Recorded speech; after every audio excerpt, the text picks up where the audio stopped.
This is an India Today exclusive. I'm being joined by US Ambassador to NATO, Ambassador Julianne Smith, who's joining me from Brussels to discuss a lot on NATO efforts, but particularly on the Russia-Ukraine war. Many thanks for joining us here on India Today, Ambassador Smith. Thank you. Let's begin with the Russia-Ukraine war and the efforts when it comes to fighting this war. The United Nations General Assembly session is underway, and a lot of conversation has to do with the war efforts. In that, I'd like to ask you, how important is it for Ukraine to be a part of NATO, and where does Ukraine's NATO membership bid stand, really? Sure. Well, first, let me say that NATO's door remains wide open. There have been efforts by Russia in recent months and years to try and persuade NATO to close that door shut, but it is wide open, and we just welcomed Finland this spring. We hope to welcome Sweden this fall sometime soon. And of course, assuming Ukraine is interested, the alliance has already said that Ukraine's future is in NATO. Just at the last summit, we were able to agree on some new steps on that path. We created something called the NATO-Ukraine Council, and we also agreed to some practical assistance for Ukraine to help them with their long-term modernization. So we anticipate that Ukraine is on its way. Allies are in agreement on that front, and our message to Moscow is very simple: NATO's door will remain open. But Ambassador Smith, what are the niggling areas? Why the delay? Ukraine has been insisting. In fact, President Zelensky was confident that that Ukraine will become a part of NATO, and it did not happen as soon as they wanted. And since the war, they have been insisting that Ukraine should be a part of NATO. Well, everything that happens inside the NATO alliance is done by consensus, which means that all 31 nations have to agree to take action. In this case, on the question of Ukraine's membership, allies are in agreement that we are not in a position to extend an invitation to Ukraine while there is a full-scale war unfolding on their territory.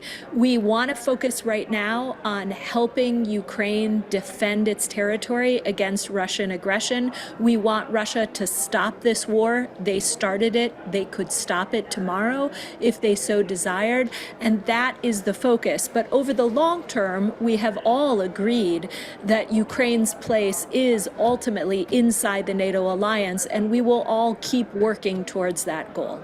Well, there has been there is political consensus within Ukraine, but there are certain commanders who are coming out and saying that that NATO is accusing NATO of giving bad advice.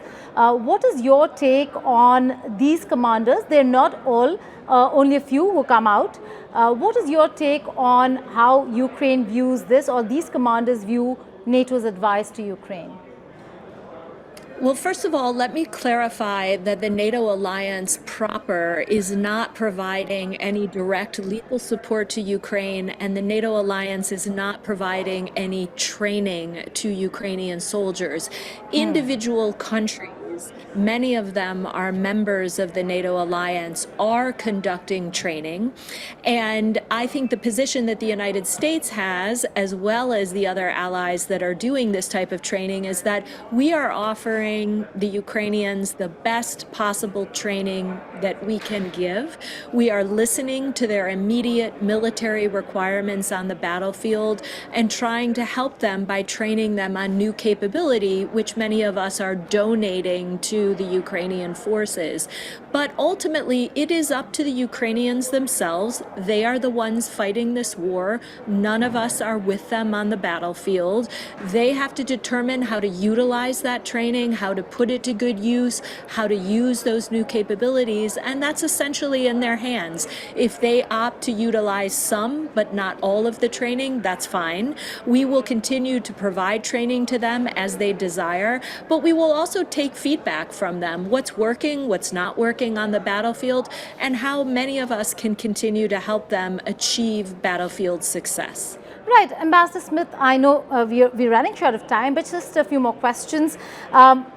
We know that there is a lot of consensus when it comes to fight against Russia in this war and standing with Ukraine, but the G20 declaration seems watered down, diluted. How does then the West stand with Ukraine in its war against Russia when the G20 could not even come together to condemn Russia? Well, let me step back and first commend our friends in India for their very admirable leadership of the G20 at the moment. We're very grateful for the leadership that India is providing in the G20.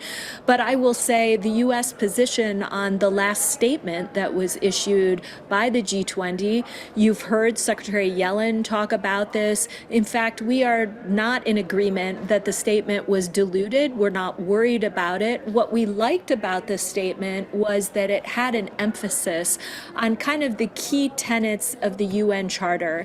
It mentions the importance of sovereignty and territorial integrity, two of the core principles of the UN Charter, and the importance of upholding those principles. So we were pleased to see that in the statement. We appreciate what India is doing, again, both for Ukraine with important humanitarian assistance, but also in its leadership right now of the G20.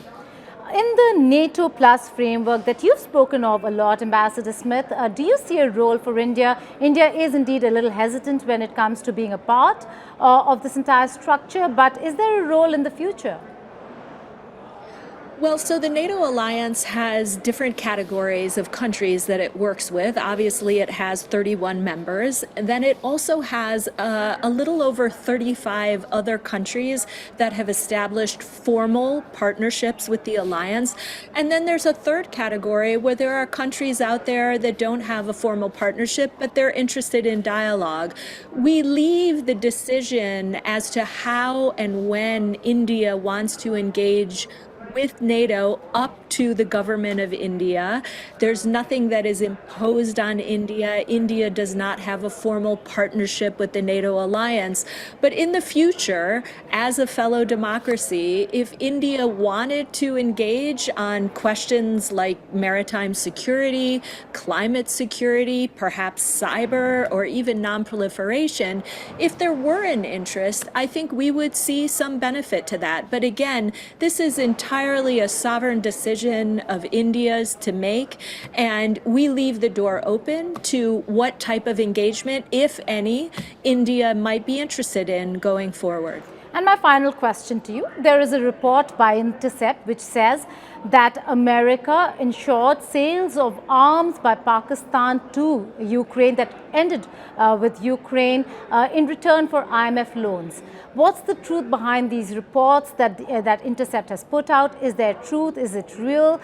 Did Pakistan really supply, because Ukraine requires Soviet-grade and Soviet-era weapons?